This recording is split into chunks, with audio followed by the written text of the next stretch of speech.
Well, hello there. My name is Louis, aka Louis the Frenchy Monette. You are listening to Northern Consultations. Alright, I hope you're ready, okay? We got a hell of a show. We got the one, the only, Mr. Rocha, Outlaw, John, the Outlaw Rocha. I messed it up. Who cares? Let's go. English is not his first language. I can tell. Commence pas, tabarnak. Come on, he hasn't cheered for anything since Mark Messier was wearing his On va parler après, okay? Oh, yeah, on va parler après, that's for sure. All right. Anyways. Je m'appelle the Outlaw. Yeah, let's go. All right, so yeah, let's go right on to the meat. Like this is how we usually start at the show. It makes for a good conversation. So we want to know, how do you get yourself involved in Schmoedown? How did it all happen?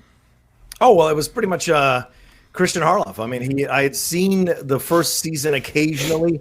He had mentioned they were doing a movie trivia show or a movie trivia thing with the Schmoes. And this was still when I was just kind of getting into this sphere, this sphere of punditry and criticism and whatever. And so he mentioned, hey, we're going to go. He called me one night. I think it was a Saturday night back in my old apartment. I was just watching TV. He calls me up and he's like, hey, so I think I'm going to go forward and do this thing in the second season. I go, well, what are you going to do? He's like, well, we're going to try and make this movie trivia competition bigger than we did the last season and bring more people in. Do you want to be a part of it? And before he even finished the sentence, I was like, yes, I'd like to be a part of it. I want to win a title. I'm absolutely going to kill everybody I play. So yes, whatever it takes, I want to be a part of this. So, and from that conversation is where he said, always good. I want you in, but here's the deal.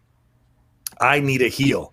And I know you know wrestling, and no one else, I don't think anyone else can do it that I know. And I know you can take the hits and take the heel stuff on your shoulders.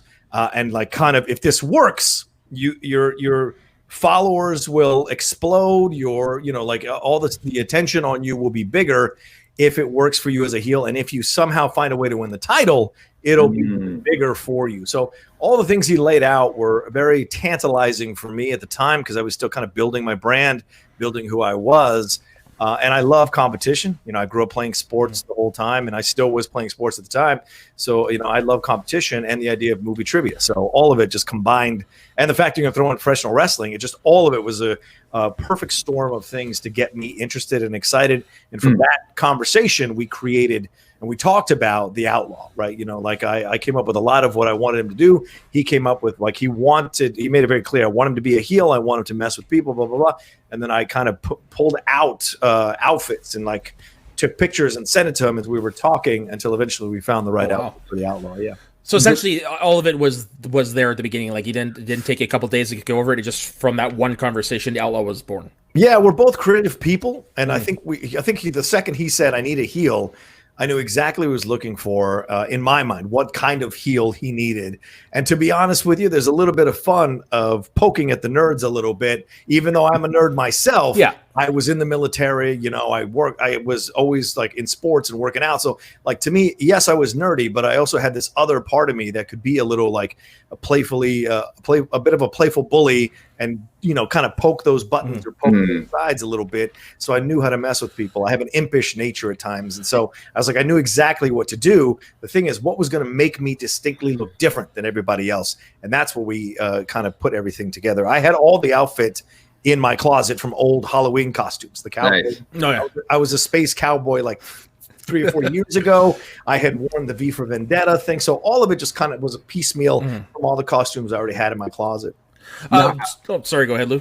I'm just curious, the first couple of times you were the Outlaw, was it exactly what you thought it was going to be, or do you have to tweak things eventually? Was there an evolution, or is right off the start, this is the character? It's a good question. I think what had to happen was I had to kind of figure it out, and I was nervous, right? Because I didn't know how it was going to go. I didn't know if we were going to win, because I think at the beginning it was just me and Matt, right? It was just me and Matt. I think in season 2, me and Matt Nost, team top 10, and we were just kind of doing these competitions, right? Matt had the swagger already because Matt didn't care. Matt could care less because he just was having fun. That comes off on screen very well. Yeah, he was very. I'm the one that was coming in with bourbon because I needed to calm my nerves. I'm the one that was, doing all the gyrations and everything to kind of play the character. But yes, I was still discovering what it was. And I think it wasn't until the Mance match that I understood the kind of heel that I had to be in order to kind of take this character to the next level and also accomplish what Christian and I had in that first conversation. Well, yeah, for sure. Like that Bespin moment, that people have been haunting you with that for years, but yeah, that's definitely like the moment that every good heel needs as a catalyst to reach the next level. Yeah. Look, I mean, I was just finishing up watching that 30 for 30 on the Pistons, the Bad Boys, right? They were essentially the heels of the NBA in the late 80s, early 90s, or in the late 80s, early 90s. What did they do? They beat up little babyface Jordan. They beat up the old Lakers and Celtics. And so that kind of heelish nature is the enjoyment of putting things out to pasture, the enjoyment of smacking down the new ones that are coming up to try to take your spot. So there was a combination of that in what I was doing as a heel, and being older than most of the competitors at the time kind of helped a little bit in terms of the needling and what have you. Now, since you were one of the first ones to do that, right, to be a heel, how did it translate with the other competitors? Did they understand what you were doing, or sometimes there's like, we need to have a conversation after? There was a lot of drama between me and the competitors because, well, for a number of reasons, and maybe they'll deny it nowadays, but I know I was there. There was a little bit of jealousy that I was getting the spotlight on me because even after the Bespin thing, I went on this winning streak. And Christian was using me to like interrupt people's conversations, jump into interviews. Like all of that was Christian's idea. I didn't say, hey, I need to jump in and interview, but he knew I was chomping at the bit to do something to get the attention for the character. So he would provide the opportunities for that to happen. But I certainly was not the kind of person to be like, hey, you need to put me in this match and put me in that match. I'd asked to be in matches. Sure, I'd asked to cut, but he always said, like, here's the road to you. Here's the road for you, but you've got to win. And so, but I think some of the competitors would get upset about the fact that the way that I was kind of interrupting them in the middle of their interviews, the way I was making fun of them, and some of them couldn't hang with my promos. And so they were like, that made them feel a bit inadequate at times, plus I'm a bigger guy. So maybe there's like subconscious things of a bully from their young. So all of that was something that I think the competitors took a while to understand. And no matter how much I did to try to make it like, I always checked in with somebody afterwards, I was like, are we cool? Is everything all right? Blah, blah, blah. It was always that kind of thing, and credit to Mark Ellis. He's the one guy I couldn't get over on. And I lost that finals match because I couldn't get inside his head, With Christian, it was the blindfold. With Riley, it was just the slow, methodical victory. Beating all the people I beat to get to beating Scott again when we played in the rematch and throwing the shirt in his face. There were little things like that I had to do.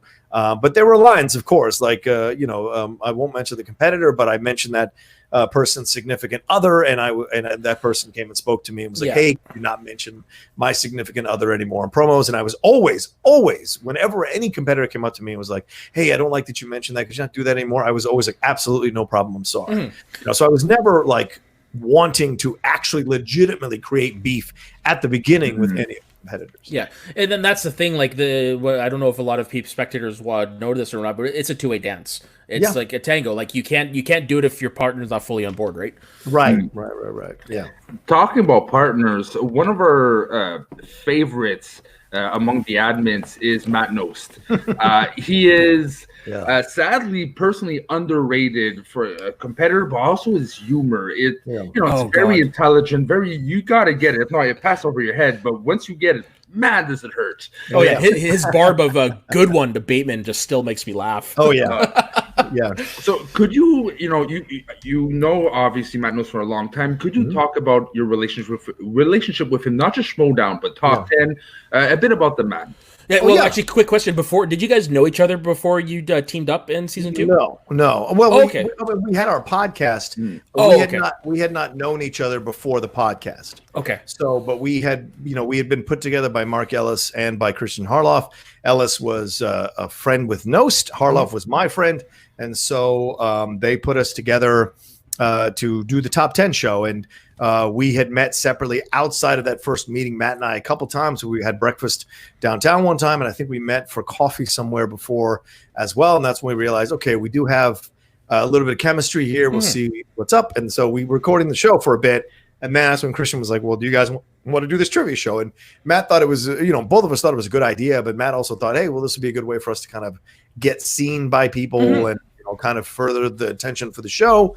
But yeah, initially there was me and him, we knew each other, and we still to this day, we're not like, we don't hang out. We don't go to each other's houses. We don't unless we're doing the show, we don't really see each other. It's just not, it's just for whatever reason, we just don't have that vibe. Like, it's like a friends from work thing. Exactly. When we see each other on the show, boom, we're like, the chemistry is always there. And as soon as the light turns on, we're ready to play with each other and have fun on the show. But it's always been a respectful approach to our podcast and our team when we were doing it on the Schmoedown. If you can describe Matt Nose in three words, what would be the perfect 3 words to describe that guy? Let's see. Extremely funny. Well, how about hilarious? Hilarious, sniper, and DGAF. All right, so yeah, that makes sense. He's the original sniper, so move away, Sheridan. Oh my God, he would decimate Sheridan. Forget if they were going sniper to sniper, Sheridan would be in pieces and in his pieces of his body would be shattered from what Nose did to him. What I wouldn't give to have Nose as a color commentator in the Schmoedown. Oh yeah, and I think that's something that him and Christian are constantly in conversation about. I hope Nose would be a great. I've tried to pitch Christian when I retire to have me and Nost call matches. Me as the straight man, Nost as the man. Gorilla Heenan. Yeah, basically, yeah. Gorilla. Come on, I'm a big wrestling fan. So yeah, that's why I get the Schmoedown. I get what Christian's going for because I've watched a lot of wrestling. It's funny. It took me some time before realizing the wrestling influences, but I got it when I saw you. Yeah, it's no joke. I really got it when I saw you. If something clicked, I'm like, yeah, this is wrestling and movie trivia, and it was most part because of the Outlaw. And again, you were talking about the guy for the mask. Yeah, the Guy Fawkes mask. Yeah. When did it click that you had to bring this in? And you think that Yeah. Did it work the first times or? Yeah, good question. Here's what I'll say. I was always a V for Vendetta fan. Okay. So I collected those issues 1, 2, 3. I collected the issues when they came out. So I didn't come to that later. And so I was always a fan of the idea. And listen, from birth, I've been a fan of rebellion and overthrowing things, questioning the establishment. That's just in my nature. It may be a reason why I'm not rich off my mind because I can't keep my mouth shut on certain situations. When I think there's injustice happening, I will step forward and risk the slings and arrows because that's just how I'm built, and how I was trained by my parents to be built and fight for things. So I always had a thing for the Guy Fawkes mask when I discovered what it represented, what it was about, the plot there. And but he's also there to represent anonymous, right? Represent the people who are upset about how the government or the establishment is treating them. So if you're going to be a heel, why not come in almost like Stone Cold, where you're mad at the establishment? Right? So to me, that's the reason why I wore the mask. The mask is so can be so intimidating if you know how to wear it, and also the combo with the cowboy hat. It was a new way to put the mask in use. And so for me, I found that it became iconic. It was the one thing that started to become iconic as I started to rack up victories. It was the hat and the mask. Those two things were things that people were talking about more than anything else. In the first few designs, when fans were doing designs of the Outlaw, the mask was essential to what they were creating. Yeah, I remember those early shirts. Just a quick question. Recently with what is Humphreys and Alba's team in Real Rejects, when they did that entrance with the masks, did you know they were going to do that? Oh yeah. Greg called ahead of time. That cracked me up when you took the mask and then they pulled the other one underneath. Oh yeah, I'm always willing to do a bit if it I told them, I said, as long as you're not poking fun at the Outlaw and trying to undercut him, then I'll happily play along because I think it's good to give back to the game and to people who want to create their own kind of memory in the game. And Greg is one of my favorite. Greg and John are two of my favorite people. And my YouTube channel has done as well as it's done because of Greg's advice at the beginning and influence at the beginning. Greg was very kind to take the time to tell me what I should do, look over my channel, suggest things I can do, tell me about analytics. He was just very great it helped me that. So when he called me up, it was like, hey, I know you don't have a match today. Can you come up and do this bit? And I was like, you know what? I got to give back because Greg was so kind to me. So I drove up 45 minutes in the middle of the afternoon on a Saturday to play that bit out for him, watch the match, and then come home. And it was a lot of fun. It was great. It was a lot of fun to hang out. Oh, and I think I stayed for the next match as well, which I think was Riley. But but it was a lot of fun to be a part of that. And yes, Greg and I talked about it ahead of time, and they did great with it. It was very fun. Yeah, for sure. That's probably for me one of my favorite Schmoedown moments, which like obviously with a whole whackload of like comedians and actors and stuff like that. What has been the moment for you, like it can be on camera or off, that for you is like the funniest thing to ever happen at the Schmoedown? Oh wow, funniest. Like the one that still makes you chuckle if you think about it. I'll tell you this, the funniest, the one that comes to mind, and maybe I'll think of another one, but the one that comes to mind, and I always give my man Mark Andreyko credit. When Andrew Andrew and Ben were in that tag team, right? And they were filming themselves, and then Andrew had to play Andreyko, I think, in a singles match, or maybe it was a tag team match. Yeah.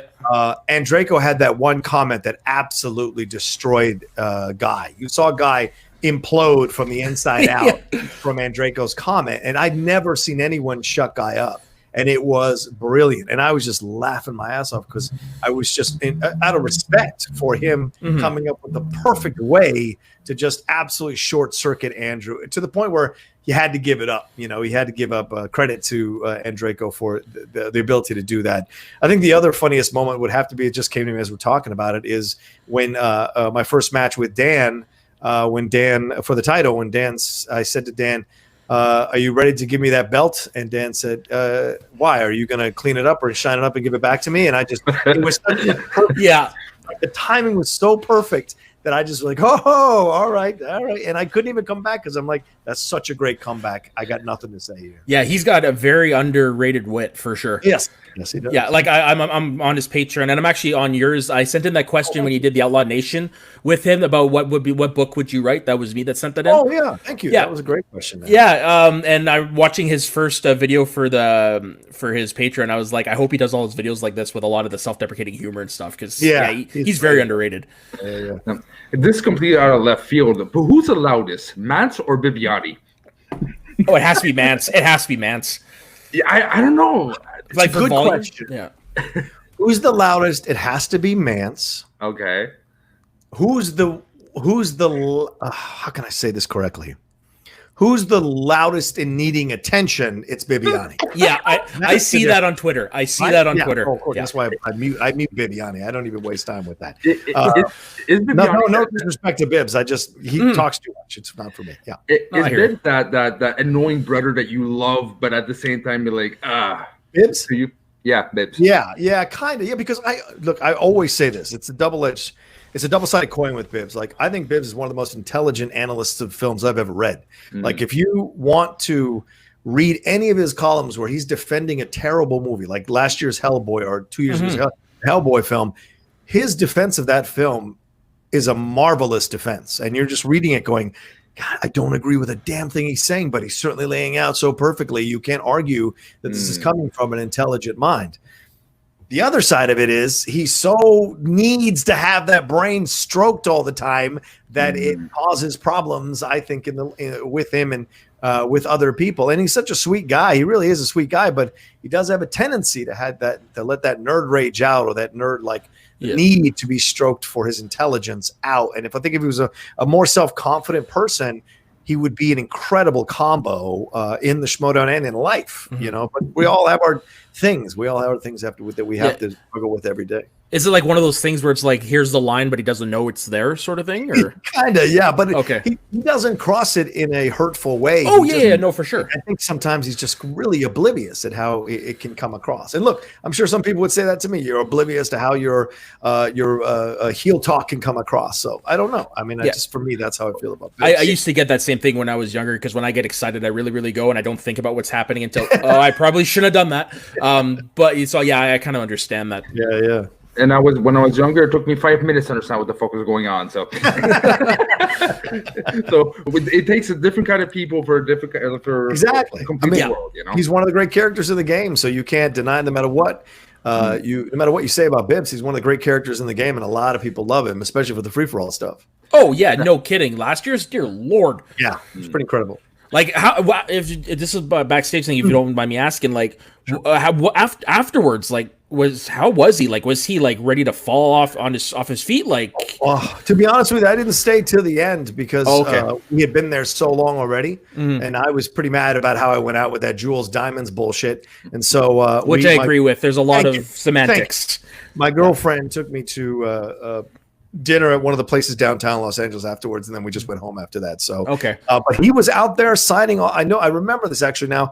As we were walking back to the car after it was over, clearly it had finished. He was out there signing autographs and talking to the fans. So his need for attention is never going to stop him from going past his physical limits to give to the fans. So, which you know what? There's nothing wrong with that. No.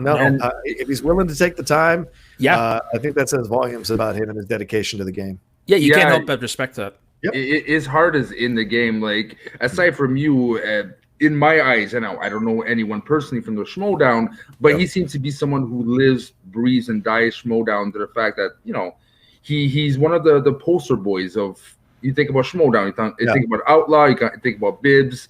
He's up there, Sure, yeah, absolutely. I mean, one of the greatest characters of the game, and he does care about the game because he is constantly calling Christian with storylines, things like that he wants to change or wants to add. His proposal to Christian, which I heard from somebody, was that he wanted me during that triple threat match. He wanted Ethan and Bibiani and I to come out in like the Guy Fawkes mask, as if people wouldn't tell from our body type who was who. But he wanted all three of us to come out and answer the questions, and whoever won could reveal the surprise. And it's like, come on, for God. First of all, Bibbs is taller than Ethan, and so that, and me, so that's Bibbs, and so it's just like it was just one of these ridiculous things that he suggests, but he does it from a place of caring about the game. So he must have not seen when Andreyko came out as Finstock then, because that's already been done. Yeah, that was right. That was very funny. Yeah, that was a great moment, but also. Now, you are a man of many belts. All right. Many accomplishments. I was curious, though. J.C. Penney, $9.95. That's right. Good Karate Kid reference. Yeah. Yep. All right. Thank you, Soda. Thank you for interrupting my question. Where was I at? All right. Yeah. So, which belt win really meant the most to you? That's tough. That is tough. They all have a special place. But because if you could erase all the other moments and keep one moment, one memory of all the belts, like which one would it be? Wow.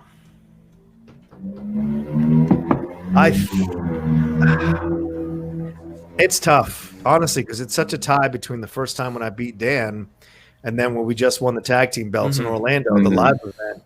I mean, maybe the live event edges past that moment with Dan because I think because when you win something early on in the career of the Schmoedown career, you're like, you can't really savor it as much as you do after you've been through the struggles and you've fallen down and you almost retired and you weren't sure. And look, that night, if I had lost, I was going to turn heel and turn on the Horseman, or I was going to retire, which Christian is super mad when I tell people that. But yeah, I was legitimately going to possibly retire that night fully from the game if we had lost. But the feeling that I had playing with Dan that night, the tough competition we beat that night with Corruption, the crowd chanting your name, the fives that were all over the place. Plus, I dropped a promo that was one of my favorite promos that I've ever dropped. And I just felt so loose, so relaxed, so excited to play that game, and so focused to play that game. I would say that title means just a little bit more because it was the first time Dan was ever team's champion, so I was able to give it to him. We finally beat Corruption, so I didn't have another team that I'd lost 3 times to.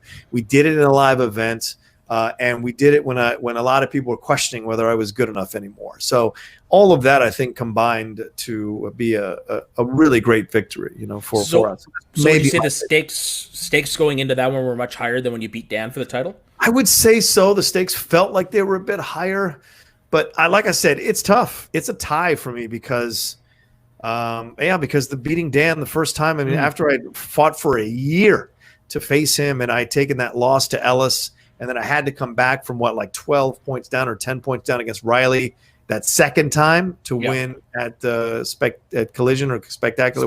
Spectacular. Spectacular. To face Dan. and everything that went on with that victory. You know, Dan was late to the studio by about an hour and 45 minutes. So there was this feeling of like, oh, you know, like, oh, he's making you wait, or it's, you know, it's you, what do you do? And all I did was meditate. I just laid down on the couch and meditated. And then by the time, for whatever reason, I was stupidly confident going into the match with an undefeated Dan Murrell. Yeah. I just felt like if the chips fell in my favor, I would take advantage of the situation. And Riley was a great help that day, because Riley said to me, he goes, the thing about Dan is, and having played him, you can't get too high and you can't get too low. And there's going to come a moment in the match where it looks like you're going to win this thing. Don't get too excited, because you might make a mistake, and stay level all the way through. And it's been good advice in championship matches when I've been in there trying to win belts or defending a belt. Is that something that you've passed on to newer competitors, that same advice? Yeah, well, yes. Yeah, I always, when they went, look, I don't offer my advice. Like, they have to come to me. I do not. No, of course, go out there, unless it's something like what happened with Smets. Like, I immediately, as soon as he came out of the studio, I immediately ran up to him and was like, you know, don't let this define you. This is just one match. You will be back. You're too good not to come back.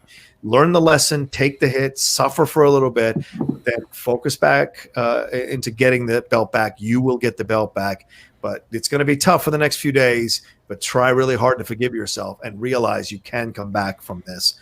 But yeah, it's only when people come up and ask me for advice, you know, like with Rachel was questioning before she'd won the belts. Rachel, I remember one time we had a conversation when I was a Collider, and she was just like, I don't know, maybe I just can't do it, you know, because she'd messed up some one number one contenders matches and messed up the chances at the belt. And I just said, like, you know, you got to keep at it. You're too good not to win. And it's really strange. A lot of players have that, where they struggle trying to get there, and then they fail a couple of times, or they don't get it done, and they really question whether they can. And the thing is, you have to just keep pounding on the door, and eventually the door will open. It's happened for Ben. It happened for Cushing. It'll happen for Enrico. It can happen. Yeah. You just have to keep knocking on the door. Yeah, it's like that. It's like that quote from Rocky Balboa. It's not about how hard you can get hit. It's about how hard you can hit, keep hitting, and keep moving forward. Right? Yep. It's always been the mantra. Is that the only quote you know from a movie? You keep saying every show. I have no life. My spare bedroom is filled with like over 1,400 physical copies of movies and TV shows. I have no life. I'm single. There's a reason. Yeah. All right. If there would be like a high school awards you can distribute, who would you like put the title of student of the game? If you put yourself aside, who would you put student of the game as it has to be at this point? It has to be Bateman, doesn't it? I mean, it has to be at this point. Even though I do think people discount Dan. Dan is quite a student of the game. He's made himself a student of the game since that loss to Guy. He has been really focused and studying and analyzing. I've seen stacks and stacks of books that are notebooks that are full of movie facts that he studies and he powers down. So, and he studies opponents. He watches their thing. Him and Mara do that. So I would say it's a tie, to be honest with you, between Bateman and Dan. Bateman always gets the credit now, but I think I want to give it to Dan today, because I think Dan doesn't get enough credit about how much he studies the game and how smart he is about the game. Which is even scary because of how knowledgeable he was before he started studying. It's like, okay. He has ascended to another level of greatness. And it's been a joy to be his partner and to watch it happen. I'm surprised they haven't nicknamed him the Immortal yet. Yeah, eventually. And who would you give the award or the title of unshakable demeanor, unshakable nerves? Like someone who's like cool from the start to the beginning and doesn't seem to be rattled by anything. Well, unfortunately, I already gave one to Dan, so I can't give him that one. But I'd have to give it to Ethan. Ethan never seems shaken. Never. Not once. I've never seen him rattled. I've never seen him worry about it. And whenever he loses, like, even when he lost to Dan in that post match, he was, I got cocky. I used his numbers. I thought it was a smart move. Clearly it wasn't. Oh, so that's the thing about playing him, is that you can't really rattle him. You just have to play him straight up, you know. And it's all amusing to him. I mean, this guy is running Joel Silver Pictures. What does he care about us, little ants saying anything to him in a game? So to him, it's nothing. And I think it's an incredible asset to have as a player, to be completely unmessable with, so to speak. Fair enough. I for sure thought you would have gone with like Andreyko or something like that because he seems unflappable. He's not. Fair enough. Andreyko gets very emotional during losses or after losses. Oh, okay. So he is absolutely shakeable, and can get quite passionate and emotional. And it's not a criticism; it's just the truth. He does. No, fair enough. It's just that's something I've personally seen come across on screen. Right? They cut out some stuff. Trust me on that. I can imagine. Just to be fair. Yeah, I've heard. Yeah. And for the last title, the Master Round 2 strategist, in your opinion. Ooh. Yeah, I think that's fair to give that to Bateman. Okay. Yeah, because I'm telling you, Ben studies those categories, and Ben will look at analytics on a competitor and look at what categories they are good in, not good in, and he will look at he's already studied all the new categories. I know probably for sure he's got at least 100 questions deep in all the new categories for himself. So because he doesn't ever want to be caught out in a situation, even if it's opponent's choice. If he spins it, he never wants to be caught out in a situation where the opponent can give him a slice that he might be shaky in. And so I think Ben prides himself on knowing as much as possible about all the round 2 stuff. And he knows how to play. He knows when to go to multiple choice, when not to. He knows how to rattle another player if he can get under their skin. And he knows what wheel slices that he wants to put that he thinks will work to his advantage in a match. So yeah, I would say Bateman definitely a round 2 strategist. Do you guys know in advance, like how far in advance do you guys know what's going to be on the wheel? Usually about a half hour before the match. Okay, that's about it. You know, we all know the list of the categories, so we all have the ability to study all the categories to have at least a cursory knowledge of all the slices, but we don't know until half an hour before the match. As soon as if we're the first match of the day, 30 minutes before the match starts. If you're the second match of the day, as soon as they take the slices off after the second round finishes, you can go and stand next to the people who are putting up the slices so you can see what's going on the wheel as it's happening. So you have that little extra time. Oh, okay. Yeah, I've always wondered that because I always heard like you guys get to choose what's on the wheel and stuff. So I always wondered just how far in advance you guys knew. Only 2 slices each. Okay. Yeah, one chooses 2 slices, the other one chooses 2 slices, and then everything else is chosen randomly by the guys who write the questions. So. Gotcha. Well, that's a testament of how good you guys are. How you guys are professionals. I would crumble and cry on the floor. Now that's happened. Anyway, yes. By you? Yeah, right. Once. Yeah. All right. Now, besides a match you were involved or a moment that you were involved. So if you take yourself out of that, is there a match or a moment that you consider as the biggest moment in Schmoedown history? Wow. Yeah, we say the hard questions here, apparently. Yeah, it's a good question. The biggest moment in Schmoedown history that I wasn't involved in. Yeah, because you've been involved in quite a few of them. Yeah. Like the Horseman reveal and your first win. And Yeah. I mean, I'm tempted to say the match between Ben and Dan, but I think that's only for the fact that it was a really good match. Do you know what I'm saying? I don't know if anything necessarily changed in the Schmoedown. But I might say, to be honest with you, God, maybe the Patriots winning those 9 matches in a row. I mean, that's really kind of impossible to do now. And no matter how much people want to denigrate and say, oh, it was the same teams they're playing over and over again, you still had to defend those belts. So I would say their 9th title defense is one of the biggest moments in Schmoedown history because of the fact that they did it 9 times in a row, I mean, you could say the Shire Wolves, I guess, winning as the 2 first female tag team champions as well. I think you got to give them credit there too. I think that's certainly a big moment in the Schmoedown as well. For them, I'd go their promo where they go, "We are the league." I think that's a pretty big moment. Sure. We are the league. Yeah. Right. And we can't talk about Schmoedown. We can't talk about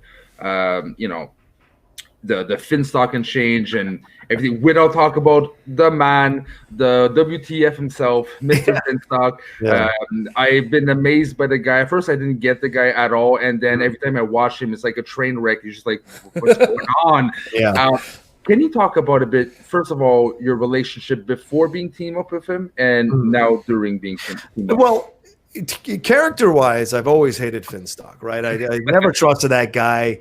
He's a mongrel. Before he became our manager, I had a hard time accepting him, just like I had a hard time accepting Ben into the Finstock or into the Horseman. I had a hard time with it, right? Character-wise. But in real life, Tom is one of the nicest dudes, one of the funnest guys to hang out with, and one of the funniest guys you'll ever hang out with. And he's incredibly nice. Like, he'll buy you a beer. He'll like take care. Like, he's just a good dude. Once he gets like 7 drinks in, you don't know what's going to happen. You don't know where he's going to go. You don't know where he's going to end up. So if you're along for the ride, good luck. I usually leave the bar before that happens, and I hear the stories afterwards. But yes, Tom is an incredibly cool dude, and I'm honored to be a friend of his, and it's fun to hang out and have great conversations with Tom. He's always got a smile for me. I always got a smile for him. But when it comes to the character, the character-wise, I always hated Tom. I hated Finstock, rather. I hated Finstock. I didn't like the fact that his Patriots kept beating my top 10 team, and he glowed about it and all of that. And so when we came together, it took a while for me to get on board with him because I just was not sure about him as a manager, nor was I sure that I needed a manager, nor was the Outlaw needed a manager. But can't argue his track record as a manager with many teams. I know other managers want to put it down and say, oh, he's lucky he got gifted this or that. Look, Phil Jackson won with the team that was put together for Doug Collins. Phil Jackson won with that Lakers team that was put together for Del Harris. Del Harris couldn't win. Doug Collins couldn't win titles with that team. Phil Jackson could. So some guys are built to just to coach from the front, and they're really good at it because they know how to get the best out of their players, their best players, and they know how to get them in the right frame of mind. And Tom is a manager who is hands-off when he needs to be and hands-on when he needs to be. And you can't argue the results, to be honest with you. How is your approach to the game, or how have you changed now that you have a manager? I think it's great to have a counsel on the table. I mean, I think that's great to be able to be like, okay, like in the match with not with Bibbs, because that was a big mistake on my end, but the match with Kalinowski I think was great because we had our conversations in between, and at the time there wasn't as stringent of a rule that you couldn't have Dan or Ben kind of talk, but Tom was great because Tom walked in and was like, okay, with his beer smelling breath, he's like, hey, so look at the rest of the wheel, like it looks hairy, right? It looks hairy. And that match with Oyama, same thing, looks hairy, kind of hairy. Do you want to? I mean, there's some bad stuff on, he swung young adults, so that's off the table, but there's other stuff on there that might be scary. Matt and Ben, I think you can take it. And I was like on the fence about it, but I was like, why not? Let's give it a shot and see what happens. So he's great to have as a counsel, and I think with the Bibbs match, I would have had a better chance to beat him if we had a conversation before the match, and I wasn't so nervous about playing Bibbs again. I should have said, hey, what's on the wheel? What do you think if he spins spinner's choice or opponent's choice? What should I give him? And I think that if I'd done a better job with that conversation, Tom would have known what to say to me in that moment so that we pick scores and soundtracks and just take a chance and see what happens. Okay. Yeah. All right. So for next question, I'm going to ask Dave to crawl out of his cave. Come on here for a second here.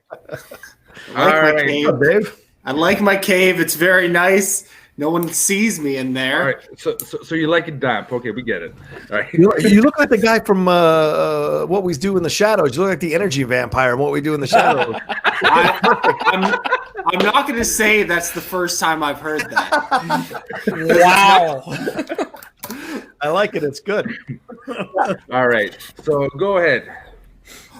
So Rocha, you're obviously one of the most storied competitors in this league, and you've seen this thing. It's really Makuga and then you for people who have been in this game since and never retired. Riley, never retired. Yeah, good point. Never retired. Yeah. What do you think about we've seen a lot of new divisions crop up in this league, and the game really evolve. What do you think about the evolution of the game, even to the point now where we have a Star Wars division that you want to get involved in, and where we have an unbeatable champion? And my last little bit of this question, are you the man to take down Alex Stamen? Yes, absolutely, unequivocally. Once I fully dial into the studying on this Star Wars thing, I'm going to give him a run for his money. And Smets can say all he wants. Every Star Wars competitor can take me lightly. Please do me a favor. Take me lightly. Do me a favor. Take me lightly. Don't study that hard. You just know it naturally better than me, and let's get in the ring and find out. So to me, I think, look, they told me Dan was unbeatable. They told me I had to wait a year. I had to fight through players for a year to get to Dan to get to that belt, and I did it. And I beat him, an undefeated champ at the time, who everyone said was unbeatable, couldn't lose the movie fights belt, couldn't lose the singles belt in the Schmoedown. They had doubted me then too. So I have an affinity to live off haters' tears, and I love it. So for me, I am the guy to beat Alex Damon, and wouldn't that be an incredible final act of the Outlaw to beat the unbeatable Damon and solidify my legacy once and for all in the league forever? To be able to beat him at his own game. So yes, I would say that. What was the first part of your question? It was, you've obviously been involved now for 6 seasons. Oh, the evolution of the game. Yeah. Yes. I've enjoyed watching the evolution of the game. I think some of the other competitors are really obsessed with the rules, and it's this little things they try to get the competitive advantage, of the minutia of the competitive advantage. And I appreciate that approach. Like that's just their approach. I don't want to denigrate them or criticize them. It's their approach. I've never been obsessed with that. Has it bit me a couple times? Sure, certainly David O. Russell would be evidence that it has. Oh God, yeah. But to me, I'm like Dan Murrow. Just throw the ball out and let's play, and we'll see who's better.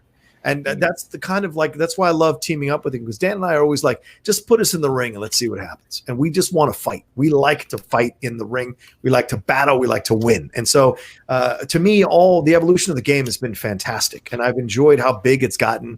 I've enjoyed that we create divisions, because we had to create divisions to encourage other people to be part of the Schmoedown. It made sense. Some IG players would get lost in a singles or a tag team fight, and so you have to create a space for them to shine. And certainly the IG does shine. Star Wars, same thing. Damon did a nice job in if you've seen the Patreon exhibition match, I'm not going to spoil who won, but Damon did a nice job, represented himself well in that match. And so, but he might worry about having to play in the singles all the time, what that situation might be like for him.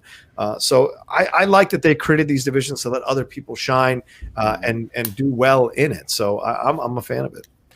Is it weird to go back and watch like matches from season 2 and 3? Because I know every time I do, it's so strange seeing the different rules, like pulling your categories out of a hat or whatever. It's that's strange to me. The 1, 3, and 5. True. Right. Yeah, the one I was never a fan of was when you had like the 2 sets of questions for round 1. Yeah, that was weird.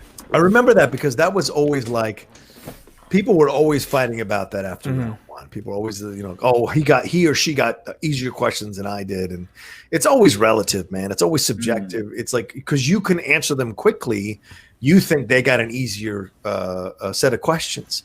But maybe they could have answered yours just as easily and thought you had an easier round of questions. So you just never know. It's always subjective. So yeah, when you go back and watch it, and it's great to look at the evolution of the game, the evolution of the characters, the evolution of the play, all of that is fun.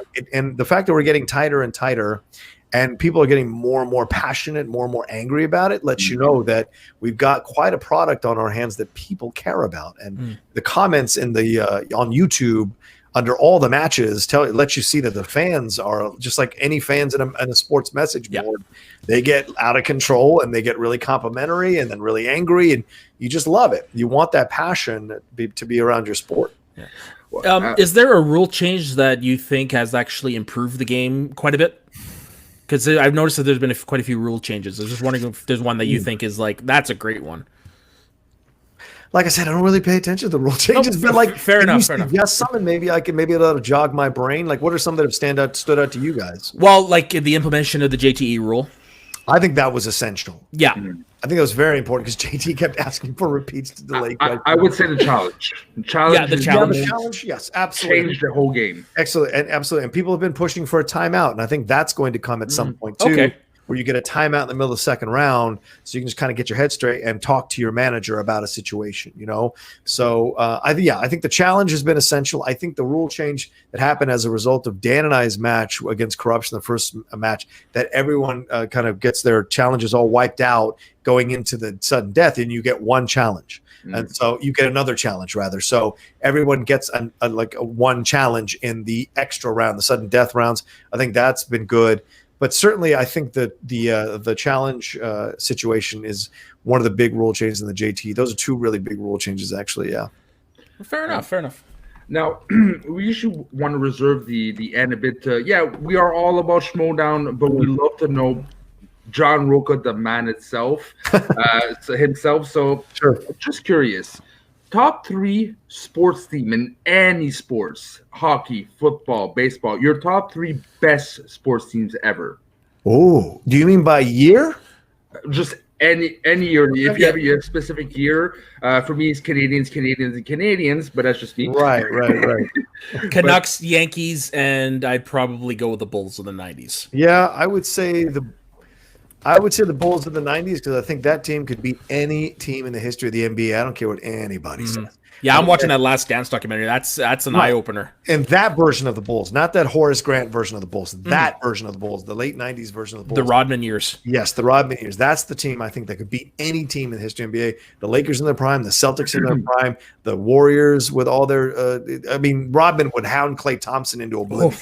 Yeah. So you know what I'm saying? That people discount how good that team was defensively.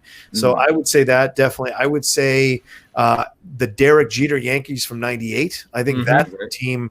That's one of my favorite teams. And because I'm a bit of a homer, should I say this? Your pick. Yeah. All right. I would say, as much as I want to say my Liverpool, they're not officially the title winners yet. Okay. But this year, because this is one of the most dominant English Premier League teams I've ever seen in 30 years of watching the Premier League, I would have to say my 91 Redskins, in my opinion, are the greatest team to ever play football NFL. They would destroy the 18-0 Patriots. They would destroy. Their defense was unstoppable. Their offense was incredible. And yes, the Cowboys beat us in a fluke game in the middle of the season, and then we lost to Philly. But we decimated everybody we played in the playoffs. Rippin, for 1 year, Rippon was the greatest quarterback in the NFL, and our defense and offense was humming. Joe Gibbs is an incredible coach, and I think that team, because I'm a bit of a homer, I would put that team at the top of the pecking order, even over the Chicago Bears of '85. Really? Which, by the way, my Redskins beat the next year after they won the Super Bowl. We beat them in the playoffs. So, in my opinion, the '91 Skins are the greatest NFL team ever. For me, I'd go with, as a big Canucks fan, it would be the 2011 Vancouver Canucks team that lost to Boston in the final. Wow. I will go to the day I die. I will say both those teams entered that final completely 100% healthy. Canucks would have had it.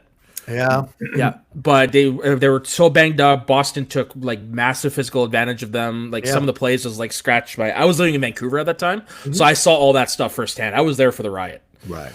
Yeah, so that's my top team. I'd like to give my Capitals a little love, but they choked out again the next year. Yeah. So screw them. They still did. I'm a huge Canadians fan. I mean, 93 Canadians is the last time we won the Stanley Cup and probably ever will. But I love Canadians, but they suck. They can't win. Even if there's no goalie in front of them for the whole match, so we're bad. So, but that being said, let's say in football, if you had the choice in any decade, any player, any team that you could meet and get your the jersey signed, who would it be in football? So if you can meet face to face and like your dream. Do you mean football, American football, or football, British, European football? We'll go both. We'll go both. Yeah. Okay. Put you on the spot. I mean, that's very tough. I would have to say, with American football. God, any player ever? In any decade. That is tough. That is supremely tough for me. Oh, John Riggins. There you go. John Riggins. Yeah, that's my boy. That's my boy. John Rocha, John Riggins. It's a connective tissue there for me. And so I love John Riggins, always did. He reminded me a lot of what I wanted to be when I grew up, good at my job, a tank, impossible to take down, and didn't take it too seriously. Occasionally I've been passionate about the Schmoedown, but then I'm over it later that day. So, that's kind of how the game is for me. So American football, I would say John Riggins. Yeah, just to meet him before he passes on, have him sign a 44 jersey and just sit with him for like a half an hour and talk about those Super Bowls would mean the world to me, honestly. and as far as football, man, that's tough. Because, I mean, you want to default to Pele, but I'm such a Liverpool fan. But yet I don't know if I'd enjoy a conversation with Steven Gerrard. I don't know if I would. So it's tough. Maybe Salah. Now would be great to sit down with him and talk. He seems like a jovial person. He'd be fun to sit down with. I love Suarez, though. I'm not going to lie. Suarez is – and Messi, I don't know. Cristiano Ronaldo, no. I don't know if there's anybody else. I'm trying to think of anybody else that could really – I don't – because it's interesting, right? Because, yes, there's great players, but not all of them would make good conversations. Right. Sorry, Lou. Just told me to stop you. Yeah. Zinedine Zidane. Zidane. That's a good one. I could sit with him, have him sign the jersey, because that was one of the last World Cups my father and I watched together before he passed on from cancer. To have him, to sit down with him, have him sign the jersey, and us have a conversation about his skills as a player, but also the racism he endured as an immigrant or his family as immigrants to France, and yet representing that banner and that flag so proudly to win the World Cup and destroy Brazil and France in '98 when no one expected it. That would be an incredible player to sit down and just have a great one-on-one interview with about that time in his life. That's a great answer, yeah. Last sports question for me. If there be one MLB coach you can pick his brain any decade again, which coach would that be? You would just dissect everything you can. Major League Baseball, huh? Yeah. Mm-hmm. I'd have to go, for me personally, I have to go either Joe Torre or Tommy Lasorda. Yeah. Look, Joe Torre is the right choice, I believe. Mm-hmm. And you'll have a fine conversation with Joe Torre. But I think La Russa is a good answer. St. Louis Cardinals. Tony La Russa is a rambunctious, passionate dude to sit down and pick his brain about it, because he was smart, but he also he played from his gut. He just kind of sensed. He made some bold decisions during playoff games, during World Series runs that I thought were incredible to watch. Obviously Joe Torre is the answer as a Yankees fan. Yeah. I would say Joe Torre, but I like the idea of sitting down with a firebrand like La Russa and talking to him about the Bash brothers, talking to him about those Cardinals teams, Pujols, all those guys that he managed. I think that would be a fun conversation to have. For me, I want to ask him about the 98 home run race, because that's what got me into baseball. Yeah. Right. Was how much that? Did you know? How much did you really know about what was happening? Yeah. That'd be a fun conversation. Yeah. You know what? This is my last sports question. I lied. Never trust the French. Yes, we're only the gang de matter. All right. Yep. All right. Same question, but for NFL coach. Ooh. If you can pick the brain and know everything about them. I think a lot of people would love Belichick or Walsh, but once again, I got to be a bit of a homer. I think to sit down with Joe Gibbs, because, man, I'm telling you, dude, that guy, he is so beloved by so many of us. And look, I'm not I have my own personal religious beliefs, but I respect how Joe coached that team, how he was able to still be a man of faith, but also not hard, but like a tough coach to play for, because he wanted you to do your best. He loved his players so much they would run through brick walls for him. So I've read a couple of his books about his time coaching, and he seems like such a jovial dude, a fun dude to talk to. I would love to sit down with him and have a laugh with Joe Gibbs and talk about those teams, and also talk about how he approached the game. Because this was a guy that would sleep in his office. He would watch film till 3 a.m., wake up at 6 a.m. or 7 a.m. and coach the team the rest of the day, every day. His wife knew this guy wasn't coming home that much during the NFL season. Mm-hmm. So it's like this kind of dedication to the game. What was it that drove you? What was it that was inside you, but also kept you strong in your faith when you're around people who were doing drugs or drinking or cheating on their wives or God knows what they were getting involved in during the 80s and 90s? What was it that made you stay so strong and stay straight at arrow through the whole thing? And so it'd be great. Bill Walsh is an incredible offensive genius. I'd probably learn a lot from him. And like I said, Belichick is obviously the easiest choice, but I have to go with my boy Joey G. It has to be Gibbs. Fair enough. Now, I'd be remiss if I didn't ask a hockey question. Why, as a massive sports fan, why do you think hockey hasn't taken off in the States like the football and baseball has? I think it was, right? When Gretzky was there. Yeah. When even Messier, that Rangers run was incredible. Lemieux, you know, I think it's like tennis in America. Tennis in America is dead. It has died. You don't have Connors. You don't have McEnroe. You don't have these players, Andre Agassi, Pete Sampras, Tim Courier, even Michael Chang. I think he came over. Like, you don't have those players, those American players that you can cheer. I know Venus and Serena, absolutely, no doubt. But like, you don't have those constant flow of American players coming in. And I think with hockey, it's the same thing. You don't have that constant flow. And look, Makuga can argue this all day long. He can delude himself that it's a premier sport. It is a premier sport. He can delude himself that it is it's a big sport. It's not in the way that football is, or basketball is, or even baseball is, because you don't have those stars that really stand out. Look, I mean, Ovechkin, if Ovechkin had won 7 Stanley Cups or 5 even, then that's a separate conversation, because Ovechkin is a cool dude to talk to and interview, but those teams constantly choke. To my chagrin, for decades, I've watched them choke. And so I don't think they get off. Sidney Crosby's not that interesting of a dude. Yeah. And so you take that back. You take that back. He's boring. The kid's boring.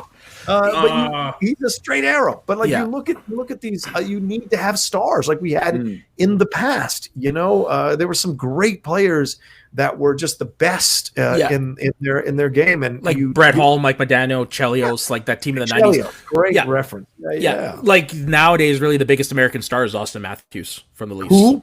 That's the thing, right? Yeah. Wait, no, not sure. Okay. Yeah, he's probably the biggest. It's still weird for me to hear all that, because in Canada, unless you're in Toronto, we only have hockey and soccer and. And even then, our soccer's now the Montreal Impact. They're a crappy soccer team, and we don't have much in football either. CFL, well, we have the CFL, but yeah, 7 teams, and they're like the D leaguers of like they would not play in the NFL. So yeah, I don't consider that as a league. Okay, come on, give some love to the Grey Cup. Come on, man. And there have been some successful CFLers made a transition. Doug Flutie, Warren Moon, but they were also going because they couldn't get a job initially. Yeah, with the NFL, they came back around later. Yeah, but yeah. But yeah, of course, in Canada, of course, it's the big thing because of what you have up there. It's in our blood. Yeah, but you don't have that many teams left now, right? No, we've got 7. Yeah. Oh, you have 7 now. Yeah. Well, Vancouver Winnipeg came back, right? Yeah, Winnipeg came back. So you got Vancouver, Edmonton, Calgary, Winnipeg, Toronto, Ottawa, and Montreal. Oh yeah, okay. Quebec is gonna come back one day. Wouldn't be surprised. Yeah. Right. I miss the Hartford Whalers. I'll be honest with you. I love that team. That one of the best jerseys, right? Yeah. One of the best jerseys. Yeah. Best jerseys. All right. So to round out, we ask this question every time. We get really interesting questions for the answers from there here and there. If movies would disappear, get erased in eternity, what would be your last 3 movies you would watch as a final goodbye to movies? Oh, damn. So it doesn't have to be your favorite movies, but your final goodbye to movies, what would it be? Oh, man. I'd have to watch Top Gun one more time. Oh, yeah. Good choice. Shit. That's great. I mean, you have to watch Top Gun one more time. You have to watch... Yeah, the movie that means the most to you, because from what I've gathered, that's probably one of the top movies for you. Yeah. It really is, for so many reasons. I know the action guys like to claim that. Please, Rocha's first almost ever. Yeah, you're the OG. I saw it when it came out. Geez, that's a great question. Really put me on the spot, man. I mean, you have to watch comedy, right? You have to watch one last comedy before it goes away. So maybe you watch Coming to America. Maybe you watch that one last time. Laugh and remember Eddie in his prime, Eddie at the peak. And maybe you throw in a classic film. So I guess I'd have to say Citizen Kane, because that's my favorite film. So all right. I would like to say Godfather or A Seven Samurai or Lawrence of Arabia. I have to watch. If you're taking it away from me, and screw you for doing that, I have to watch Citizen Kane one more time, because I love that movie so damn much. Makes sense. All right. So I have one more question for you. Okay. This is a Cinephiles question. Who's sitting out there? Is it Larry? Is that his name, Larry? Your producer. Oh, Dave. Dave. The CFL is not great at the NFL. What's wrong with you? You're a moron, Dave. Thank you. Finally, someone who agrees with me. You suck out the energy in this room, Dave. I'm not a big football fan, so I will step back on that one. No, what is it going to take for you guys to... Just 1 second. Just 1 second. Jesus. Who can't run the... I'm going to go way after this. I'm just saying. Okay. Who can't walk the ball 10 yards and 4 downs? Oh, boy. At least CFL, we're throwing the ball. We're doing something fun to watch. Who can't score a touchdown in a 20-yard end zone? Give me a break. All right. This is not the conference. This is not the sports show. All right. Go back to your question. Go back to your cave. There you go. Yeah. No. You guys gave Johnny Manziel a shot. That's how terrible your league is. Anyway, yeah, no kidding. No, my question is, what the hell is it going to take for you guys to do Titanic? That's one of my favorite movies of all time. Like, has that one come close? Not even remotely. Really? I don't know. I think it would have to be a suggestion from one of our patrons, and I think someone would have to die who was connected to the movie in some way. Because we've done those homages, like Spartacus, Kirk Douglas. And we just did Silverado for Brian Dennehy. I can't wait to listen to that one. Yeah, that's a fun one. It's a 2-parter for sure. But Titanic would be. Although I'm not opposed to it. I saw it 8 times in the theaters in '97 because I was a Titanic phobe, whatever we call those things, the people who are into it. Titanic buff. I was a Titanic buff. I bought all the books at the time. I remember watching the 3-hour A&E documentary where they had one of the last remaining survivors who was like 100 years old now. She was like 5 when she was on the ship. She was there like talking about her experiences. I remember all of that, and I just was a massive fan of it. So when I went to see it over and over again, it was to marvel at the technical expertise of James Cameron with that movie, because you're like, oh my God, he built the Titanic to 9/10 the size. Which is amazing. Yeah. It's phenomenal. I even bought the book that came with the making of Titanic, and so to me, that I bet if Steve and I wanted to do it, if I talked to him and he was in the mood for it, we could do it because it did win Best Picture, and so it was the highest grossing film of all time for a while. Like those reasons are kind of why I'm surprised you've never done, just because of the Oscars and all that stuff. Because it's my number 4 favorite movie of all time, behind Rocky, A League of Their Own, and Tommy Boy. Good choices. And the roundup top 5, that thing you do. Okay, all right. But no, that's always one I was always interested to hear you guys' take on.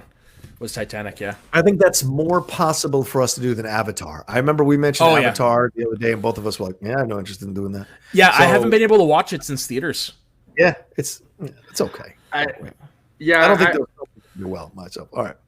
I've seen a couple of times, and even in cinema, it was nice to look at. I just never got the hype, and there's a couple of weird things if you think about it. They use their tails for sex, and then they use their tails for also with the horses. So technically, already having sex with the horses. It's just like there's things that just didn't make sense.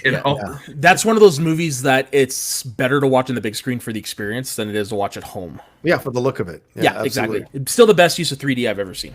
Yeah, agree with that. I would say The Martian's the closest I ever saw in 3D that would come close to Avatar. Really? The Martian in 3D was spectacular. I missed that one in theaters, unfortunately. That was really good. I didn't even see it yet.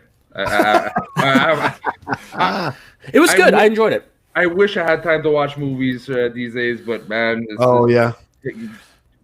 trying to build things from scratch up and dealing with employees and hungry people that did not get their pizzas for 3 hours is a hell of a challenge. So no time for movies except once a week, All right. Yeah. Let me turn this around on you guys real quick as we wrap up. All right. What motivated you guys to start this thing? Was there a match or was there just a desire? Okay. Let Louis take this because it's actually his baby. Okay. Full disclosure, I was way too high on a joint. It just full disclosure. You wanted to know that the answer. I smoked a joint one day and I was looking at it and just popped. Hey, there's no Canadian Schmoedown, fan page on. I need to represent. And one time I just wrote on the Schmoedown page. I'm like, hey guys, I'm Canadian, proud Canadian fan supporter. Is there any other Canadians? I want to start a Facebook page. And Soda was one of the first ones to join in. Like I think the second person joined in. And not even a couple of days after, Dave came in. And next, 2 weeks after, I'm like, hey, you know what? phase one is we'll do some shows. And like, okay, from then on, it just exploded, and we just went on a hunch, and everything came together. So, pretty much, it's come well. And like for me personally, like at this time last year, if you'd asked me if I would be doing something like this, I would have told you no, because last summer I was diagnosed with severe depression and anxiety, and so I was very much I would rather be in the background sort of thing. But when Louis presented the opportunity, it's just like, this would be nice to step out of my shell, and it's probably been one of the best things I've ever done, because I've connected with so many people, and like getting to talk to people like you and to Kaiser, who we entered about a month ago, and some of that, and it's just opened up a whole new avenue for me that I'm enjoying doing. So it's my honor, even more so, bro, to be on the show. Then full disclosure, we almost had a heart attack when you rolled back and said yes. I think everyone stopped moving for like 5 seconds. What do you mean? Oh, really? To come on the show? Because truthfully, like, I'm a big full disclosure, I'm a big fan of yours, especially when it comes to like the motivational messages and stuff like that. Like, a lot of it's gotten me through some tough times. I listen to pretty much everything you do. So yeah, for me, it was like meeting Gretzky. You know what I mean? No, like, I wish. Thank you, though. But you know what I mean, right? It's just like somebody who's meant a lot to you. You're just like, oh shit. I was gonna say, it's for me, it's like meeting Sidney Crosby, but apparently he's boring. So yeah, he is boring. It is boring. Good player, it's pretty vanilla. He's Kalinowski post pre-heel turn. Just kidding, Mike. I love you. Was there a match? Okay, Lou, since you started this, what match got you? I guess I'll ask this one last question. And Dave, you can answer off camera, please. What is Dave? I was the only person who knew how to. Very funny. What is the match that got you all into the Schmoedown? What is the one match that got you all into, like, hooked you into the game? I forgot which one against, but I know for me is Makuga. That guy, Makuga, and right after I binge watched a bit. So the combination of Makuga and Finstock. Okay. I was obsessed with Finstock. Gotcha. For me, I didn't get it, but yet it was just like, but it's so weird, and yet it keeps playing on, and I keep getting interested more and more to get to know the guy. And every time I saw him on, I was like, but what is he saying? Right. So I fell in love with that. And then you came on not too long after. And then just a combination, the more and more got like the wrestling vibe. So it's not one specific match. It's a combination of the characters and then the mood of it that got involved to the it's the overall thing. Okay, I respect that. Yeah, and for me, it was Spectacular 1, because I heard Merle mention it on Movie Fights. So I was like, okay, I'll check this out. And then, it was just like, from there, I was hooked. Wow. Yeah. Okay. So that was my first exposure to everything, was seeing that. That was still one of my favorite shows. That's awesome. Yeah. Dave just changed his name to CFL Beats NFL. Thank you, Dave. Yeah. He said Machinima versus Profiles, and then my girlfriend loved the V-mask you wore, so Schmoedown became date night. Well, I'm glad I brought people together. Let's should we say fiance? Oh, congratulations, Dave. Yes, Dave, your own fiance. Wow. Congratulations, man. Right. Glad. I hope I get an invite. Yeah, we'll set up Skype. Do it virtually. I'll be there virtually. Let me give her away virtually. I'm down. Yeah.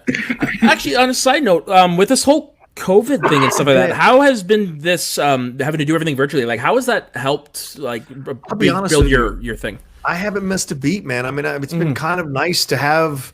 Like, I don't, because unfortunately I was laid off in January from Collider, and so I had a bit of a jump on everybody else. Roxy and Riley and I both. I mean, Roxy and Riley had started their YouTube pages already, so I was catching up to them, and I'm still catching up to them, building things out. But this kind of allowed me a bit of freedom to get ahead of everybody else. So when people were being let go left and right in our sphere, and they were like running out of video cameras and running out of microphones and running out of all this kind of stuff, I was already steps ahead of those people. So in a strange way, it kind of worked out for me to have to go through the growing pains through January and February and start to hit the ground running in March, April, and now we're in May. And I'm pretty proud of how the channel has now is like, looks like a professional channel. And like, the video intros has got good overlays, great thumbnails, thanks to the Action Army guys over there. Jake Yakoveta has been fantastic. Brian Ward has done all my logos. Jake does all my overlays and all my thumbnails, and Wiley Todd has helped me a lot. And so a lot of people have stepped up to help me make it look more professional. And now I'm moving into Twitch. So for me, I I like to work. I'm a blue collar boy.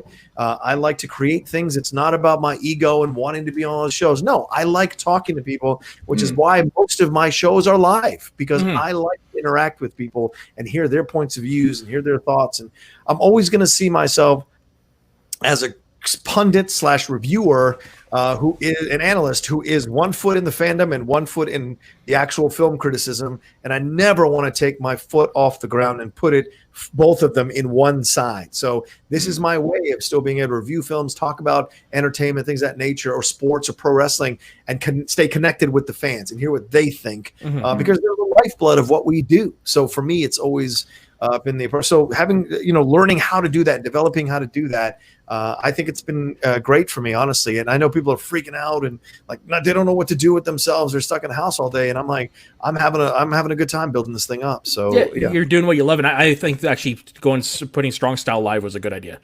Thank you. Yeah, that's one of my favorite shows that you do is Strong Style. Thank you. Well, tomorrow, as we're recording this, we're doing a special one with Chris Burns wants to do another live wrestling one where we talk about Starrcade. From one of these. The Bash of the Beach with Karl Malone and DDP. So 97. Yeah, 97. So that's a different one we're doing. Yeah. By the way, if you don't know this, Soda, we have on Anchor podcast. He's our Bible and historian of wrestling. He's the professor. Yeah.